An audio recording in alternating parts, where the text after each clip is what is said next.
ಆದಮೇಲೆ ಎಲ್ಲರಿಗೂ ನಮಸ್ಕಾರ. ಖಾನ್ ಅಕಾಡೆಮಿಗೆ ನಾವು ಯಾವ ರೀತಿ ಟೀಚರ್ಸ್ ಲಾಗಿನ್ ಆಗೋದು ಅನ್ನೋದನ್ನ ಈ ವಿಡಿಯೋದಲ್ಲಿ ನೋಡೋಣ. ಸೊ ನಿಮ್ಮ ಮೊಬೈಲಲ್ಲಿ ಗೂಗಲನ್ನು ಓಪನ್ ಮಾಡಿಕೊಂಡು ಖಾನ್ ಅಕಾಡೆಮಿ ಅಂತ ನೀವು ಟೈಪ್ ಮಾಡ್ಕೊಳ್ಳಿ. ಟೈಪ್ ಮಾಡಿಕೊಂಡು .org ಅಂತ ಖಾನ್ ಅಕಾಡೆಮಿ .org ಅಂತ ಮಾಡ್ಕೊಳ್ಳಿ. ವೆಬ್ಸೈಟ್ ಪುಟ ಓಪನ್ ಆಗುತ್ತೆ. ಸೊ ಈ ರೀತಿ ವೆಬ್ಸೈಟ್ ಪುಟ ನಿಮ್ಮದು ಓಪನ್ ಆಗುತ್ತೆ. ಅದನ್ನು ಡೆಸ್ಕ್ಟಾಪ್ ಮೋಡಿಂದ ತೆಗಿಬೋದು.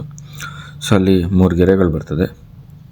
ಆ 3 ಗೆರೆಗಳ ಮೇಲೆ ಒಂದು ಟಚ್ ಮಾಡಿದಾಗ ಅಲ್ಲಿ ಸೈನ್ ಅಪ್ ಅಂತ ಹೋಗಿ ನಾವು ರಿಜಿಸ್ಟರ್ ಮಾಡ್ಕೋಬೇಕು ನಮ್ಮ ಡೀಟೇಲ್ಸ್ನೆಲ್ಲ. ಸೊ ಲಾಗಿನ್ ಬೇಡ, ಸೈನ್ ಅಪ್ ಅನ್ನೋದ್ರ ಮೇಲೆ ಕ್ಲಿಕ್ ಮಾಡಿ. ಅಲ್ಲೇ ಐ ಆಮ್ ಎ ಟೀಚರ್ ಅನ್ನೋದನ್ನು ಸೆಲೆಕ್ಟ್ ಮಾಡ್ಕೊಳ್ಳಿ. ಸೆಲೆಕ್ಟ್ ಮಾಡಿಕೊಂಡು ಇಲ್ಲೊಂದು ರೈಟ್ ಮಾರ್ಕ್ ಬರುತ್ತೆ. ರೈಟ್ ಮಾರ್ಕನ್ನು ಕೊಡಿ, ಒಪ್ಪಿಗೆಯನ್ನು ಕೊಡಿ. ಕೆಳಗಡೆ ಇಮೇಲ್ ಐ ಡಿಯನ್ನು ಹಾಕಿ, ನಿಮ್ಮ ಇಮೇಲ್ ಐ ಡಿಯನ್ನು ಹಾಕಿ. ಸೊ ಇಮೇಲ್ ಐ ಡಿಯನ್ನು ಹಾಕಿದ ನಂತರ ನೀವು ಪಾಸ್ವರ್ಡನ್ನು ಕ್ರಿಯೇಟ್ ಮಾಡ್ಕೊಳ್ಳಿ. ಮಿನಿಮಮ್ 8 ಕ್ಯಾರೆಕ್ಟರ್ಸ್ ಇರಬೇಕು, ಸ್ಪೆಷಲ್ ಕ್ಯಾರೆಕ್ಟರ್ ಜೊತೆ. ಸೊ ಒಂದು ಪಾಸ್ವರ್ಡನ್ನು ಕ್ರಿಯೇಟ್ ಮಾಡ್ಕೊಳ್ಳಿ, ನಿಮ್ಗೆ ಈಸಿ ಆಗಂಗೆ, ನೆನಪಿರೋ ಹಾಗೆ. ಆನಂತರ ಸೈನ್ ಅಪ್ ಅಂತ ಕೊಡಿ. ಸೊ ಈಗ ನೀವು ಸೈನ್ ಅಪ್ ಆಗ್ತೀರಾ, ರಿಜಿಸ್ಟರ್ ಆಗ್ತೀರಾ. ಸೊ ಇಲ್ಲಿ ಫಸ್ಟ್ ನೇಮ್ ಬಂದುಬಿಟ್ಟು ನಿಮ್ಮ ಹೆಸರನ್ನು ಕೊಟ್ಕೊಳ್ಳಿ ಮತ್ತು ಲಾಸ್ಟ್ ನೇಮನ್ನು ಕೊಟ್ಕೊಳ್ಳಿ. ಫಸ್ಟ್ ನೇಮ್ ಆ್ಯಂಡ್ ಲಾಸ್ಟ್ ನೇಮನ್ನು ಎಂಟ್ರಿ ಮಾಡಿ. ಸೊ ಅದು ನಿಮಗೆ ಶೋ ಆಗುತ್ತೆ, ಮುಂದೆ ಖಾನ್ ಅಕಾಡೆಮಿ ಪುಟದಲ್ಲಿ ಶೋ ಆಗುತ್ತೆ. ಸೊ ಅಲ್ಲಿ ಡೇಟ್ ಆಫ್ ಬರ್ತ್, ಒಂದು ಮಂತನ್ನು ಸೆಲೆಕ್ಟ್ ಮಾಡ್ಕೊಳ್ಳಿ. ಹಾಗೆ ಒಂದು ಇಯರನ್ನು ಸೆಲೆಕ್ಟ್ ಮಾಡಿಕೊಂಡು enter Khan Academy for teachers ಅನ್ನೋದನ್ನು ಸೆಲೆಕ್ಟ್ ಮಾಡಿ. ಸೊ ನಿಮ್ಮ ಹೆಸರು ಅಲ್ಲಿ ಕಾಣಿಸ್ತಾ ಇದೆ, ನೋಡ್ಬೋದು. ಆ ನಂತರದಲ್ಲಿ ನೀವು ಏನು ಮಾಡಬೇಕಾಗತ್ತೆ, ಆ್ಯಡ್ ಯುವರ್ ಸ್ಕೂಲ್ನ ಮಾಡಬೇಕಾಗತ್ತೆ. ಸೊ ಅಲ್ಲಿ ನೀವು ಕರ್ನಾಟಕ ಸೆಲೆಕ್ಟ್ ಮಾಡಿಕೊಂಡು ಡಿಸ್ಟಿಕನ್ನು ಸೆಲೆಕ್ಟ್ ಮಾಡಿಕೊಂಡು ನೆಕ್ಸ್ಟ್ ಬ್ಲಾಕನ್ನು ಸಮರ್ಪಣೆಯನ್ನು ಸೆಲೆಕ್ಟ್ ಮಾಡಿಕೊಂಡು ನಿಮ್ಮ ಶಾಲೆಯನ್ನು ಸರ್ಚ್ ಮಾಡಿ ನೀವೇನು ಮಾಡಬೇಕಾಗುತ್ತೆ, ಶಾಲೆನ ಸೆಲೆಕ್ಟ್ ಮಾಡಿಕೊಂಡು ಸೇವ್ ಕೊಡಬೇಕಾಗತ್ತೆ. ಈಗ ನಿಮ್ಮ ಶಾಲೆ ಹೆಸರು ಕೂಡ ಅಲ್ಲಿ ಡಿಸ್ಪ್ಲೇ ಆಗ್ತಿರೋದನ್ನು ನಾವು ನೋಡ್ಬೋದು. ಸೊ ಇದಾದ ನಂತರ ಕ್ರಿಯೇಟ್ ಕ್ಲಾಸ್ ಅಂತ ಮಾಡಬೇಕಾಗತ್ತೆ. ಸೊ ಕ್ರಿಯೇಟ್ ಕ್ಲಾಸ್ ಅಂತ ಇದೆಯಲ್ಲ, ಆ ಆಪ್ಷನ್ನ ಬಳಸ್ಕೊಂಡು ನಾವು ಕ್ಲಾಸಸ್ನ ಕ್ರಿಯೇಟ್ ಮಾಡಬೇಕಾಗತ್ತೆ. ಸೊ ಅಲ್ಲಿಗೆ ಹೋದಾಗ ಕ್ರಿಯೇಟ್ ಕ್ಲಾಸ್ ಅನ್ನೋ ಆಪ್ಷನನ್ನು ಬಳಕೆ ಮಾಡ್ಕೊಳ್ಳಿ. ಸೊ ಅಲ್ಲಿ as I am a teacher using this service ಅದನ್ನು ಸೆಲೆಕ್ಟ್ ಮಾಡಿಕೊಂಡು ಕ್ಲಿಕ್ ಮಾಡಿ ಸೇವ್ ಅಂತ ಕೊಡಬೇಕಾಗತ್ತೆ. ಸೊ ಆ ನಂತರದಲ್ಲಿ ನೀವು ಕ್ಲಾಸ್ ಹೆಸರನ್ನ ಕೊಡಬೇಕಾದ್ರೆ ಅಲ್ಲಿ ಮ್ಯಾಥ್ಸ್ ಟೀಚರು ಇಲ್ಲಿ ಕ್ಲಾಸನ್ನು ಕ್ರಿಯೇಟ್ ಮಾಡ್ತಾ ಇರೋದು. ಸೊ 6ನೇ ತರಗತಿ ಅಂಡರ್ಸ್ಕೋರನ್ನು ನೀವು ಎಂಟ್ರಿ ಮಾಡಿ. ಆಮೇಲೆ MATHS ಮ್ಯಾಥ್ಸ್ ಅಂತ ಎಂಟ್ರಿ ಮಾಡಿ. ಅಂಡರ್ಸ್ಕೋರನ್ನು ಹೊಡೆದು 2025-26 ಅಂತ ನೀವು ಕೊಡಿ. ಅದು ನಿಮ್ಮ ತರಗತಿಯ ಹೆಸರು ಆಗ್ತದೆ.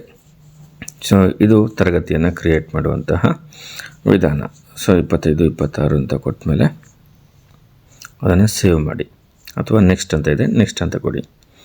ಸೊ ಇಲ್ಲಿಗೆ ನೆಕ್ಸ್ಟ್ ಅಂತ ಕೊಟ್ಟಾಗ ಇಲ್ಲಿ ನೀವು ಸೆಲೆಕ್ಟ್ ಮಾಡಬೇಕು ಕರ್ನಾಟಕ ಮ್ಯಾಥ್ಸ್ ಅಂತ. ಸೊ ಅಲ್ಲಿದೆ ನೋಡಿ, ಕರ್ನಾಟಕ ಮ್ಯಾಥ್ಸ್ ಕ್ಲಾಸ್ 6 ಅಂತ ಇದೆ, ಅದನ್ನು ಸೆಲೆಕ್ಟ್ ಮಾಡಿ ನೆಕ್ಸ್ಟ್ ಅಂತ ಕೊಡಿ. ಸೊ ಇಲ್ಲಿ ಸ್ಕಿಪ್ ಮಾಡಿ, ಸ್ಕಿಪ್ ಅನ್ನೋ ಆಪ್ಷನ್ನ ಬಳಸಿ. ಸ್ಕಿಪ್ ಮಾಡಿದಾಗ ನಿಮ್ಗೆ ಅಲ್ಲಿ 6ನೇ ತರಗತಿ ಮ್ಯಾಥ್ಸ್ 2025-26 ಅಂತ ಇದೆ, ಸ್ಟೂಡೆಂಟ್ಸ್ 0 ಅಂತ ಇದೆ. ಸೊ ಅಲ್ಲಿ 3 ಡಾಟ್ ಇದೆಯಲ್ಲ, ಆ 3 ಡಾಟನ್ನು ಸೆಲೆಕ್ಟ್ ಮಾಡ್ಕೊಳ್ಳಿ. ಸೆಲೆಕ್ಟ್ ಮಾಡಿಕೊಂಡು assign to Khan Academy partnership school ಅಂತ ಇದೆಯಲ್ಲ, ಅದನ್ನು ಸೆಲೆಕ್ಟ್ ಮಾಡ್ಕೊಳ್ಳಿ. ಸೆಲೆಕ್ಟ್ ಮಾಡಿಕೊಂಡು 6ನೇ ತರಗತಿ ಅನ್ನೋದನ್ನು ಸೆಲೆಕ್ಟ್ ಮಾಡಿ ಸೇವ್ ಕೊಡಿ. ಸೊ ಸೇವ್ ಕೊಟ್ಟಾದಮೇಲೆ ಈಗ ಅಲ್ಲಿ ಏನಾಗುತ್ತೆ, ಖಾನ್ ಅಕಾಡೆಮಿ ಪಾರ್ಟ್ನರ್ಶಿಪ್ನೊಂದಿಗೆ ತರಗತಿ ಅಂತ ಬರುತ್ತೆ. ಸೊ ಇದಾದಮೇಲೆ ಆ್ಯಡ್ ಸ್ಟೂಡೆಂಟಾಗ ಹೋಗಿ.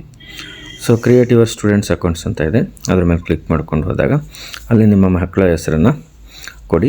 ಸೊ ಅವರಿಗೆ ಒಂದು ಯೂಸರ್ ನೇಮ್, ಯೂಸರ್ ID ಅಲ್ಲೇ ಪಕ್ಕದಲ್ಲಿ ಕ್ರಿಯೇಟ್ ಆಗ್ತಾ ಹೋಗುತ್ತೆ, ನೀವು ನೋಡ್ತಾ ಇರ್ಬೋದು. ಸೊ ಅದು ಪಕ್ಕದಲ್ಲೇ ಕ್ರಿಯೇಟ್ ಆಗ್ತಾ ಹೋಗುತ್ತೆ. ಸೊ ಒಂದು ಮಗುದಾದಮೇಲೆ ಆ್ಯಡ್ ನ್ಯೂ ಲೈನ್ ಅಂತಿದೆಯಲ್ಲ, ಅದನ್ನು ಟಚ್ ಮಾಡಿದ್ರೆ ಇನ್ನೊಂದು ಮಗುವನ್ನು ನಾವು ಆ್ಯಡ್ ಮಾಡ್ಬೋದು. ಹೀಗೆ ನಿಮ್ಮ ತರಗತಿಯಲ್ಲಿರುವಂಥ ಮಕ್ಕಳನ್ನು ಆ್ಯಡ್ ಮಾಡಿ. ನಾನು 2 ಮಕ್ಕಳನ್ನು ಮಾತ್ರ ಇಲ್ಲಿ ಆ್ಯಡ್ ಮಾಡಿದ್ದೀನಿ. ಸೊ ನೆಕ್ಸ್ಟ್ ಅಂತ ಕೊಡಿ.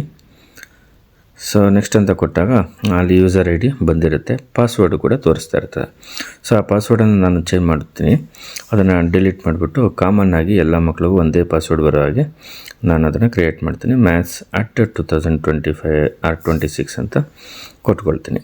ಸೊ ಕೊಟ್ಕೊಂಡು ಅದನ್ನು ಕಾಪಿ ಮಾಡ್ಕೊಳ್ತೀನಿ. ಸೊ ಕಾಪಿ ಮಾಡಿಕೊಂಡು 2ನೇ ಮಗುದು ಪಾಸ್ವರ್ಡ್ ಇದೆಯಲ್ಲ, ಅದನ್ನು ಡಿಲೀಟ್ ಮಾಡಿ ಅಲ್ಲಿಗೂ ಕೂಡ ಸೇಮ್ ಪಾಸ್ವರ್ಡನ್ನು ನಾನೇನು ಮಾಡ್ತೀನಿ, ಪೇಸ್ಟ್ ಮಾಡ್ತೀನಿ. ಸೊ ಎಲ್ಲ ಮಕ್ಕಳಿಗೂ ಒಂದೇ ಪಾಸ್ವರ್ಡ್ ಆಗುತ್ತೆ, ಆದರೆ ಯೂಸರ್ ನೇಮ್ ಬೇರೆ ಆಗುತ್ತೆ. ಸೊ ಕ್ರಿಯೇಟ್ ಪಾಸ್ವರ್ಡ್ ಆದಮೇಲೆ ಡೌನ್ಲೋಡ್ CSV ಅಂತ ಬರುತ್ತೆ, ಅದನ್ನು ಡೌನ್ಲೋಡ್ ಮಾಡ್ಕೊಳ್ಳಿ. ಸೊ ಡೌನ್ಲೋಡ್ ಮಾಡ್ಕೊಂಡಾಗ ನಿಮ್ಮದೊಂದು ಎಕ್ಸೆಲ್ ಶೀಟಲ್ಲಿ ಅದು ಡೌನ್ಲೋಡ್ ಆಗುತ್ತೆ ಫೈಲು. ಅದನ್ನು ಓಪನ್ ಮಾಡಿದಾಗ ನಿಮಗೆ ಅಲ್ಲಿ ಮಗುವಿನ ಹೆಸರು and user name and password ನಿಮಗೆ ತೋರಿಸ್ತದೆ.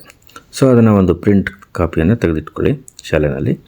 ಸೊ ಈ ರೀತಿ ಅಲ್ಲಿ ನೋಡ್ಬೋದು ಈಗ 2 ಮಕ್ಕಳು ಆ್ಯಡ್ ಆಗಿರೋದನ್ನು. ಸೊ ಈ ರೀತಿ ಟೀಚರ್ಸ್ ಲಾಗಿನ್ ಆಗೋದು ಹಾಗೂ ಮಕ್ಕಳನ್ನು ಆ್ಯಡ್ ಮಾಡೋದು ಈ ಒಂದು ವಿಡಿಯೋದಲ್ಲಿ ತೋರಿಸಿದ್ದೀನಿ. ಮುಂದೆ ಮಕ್ಕಳು ಹೇಗೆ ಲಾಗಿನ್ ಆಗಬೇಕು ಅನ್ನೋದನ್ನು ಇನ್ನೊಂದು ವಿಡಿಯೋದಲ್ಲಿ ತೋರಿಸ್ತೀನಿ. ಎಲ್ರಿಗೂ ಧನ್ಯವಾದಗಳು. ನಮಸ್ಕಾರ.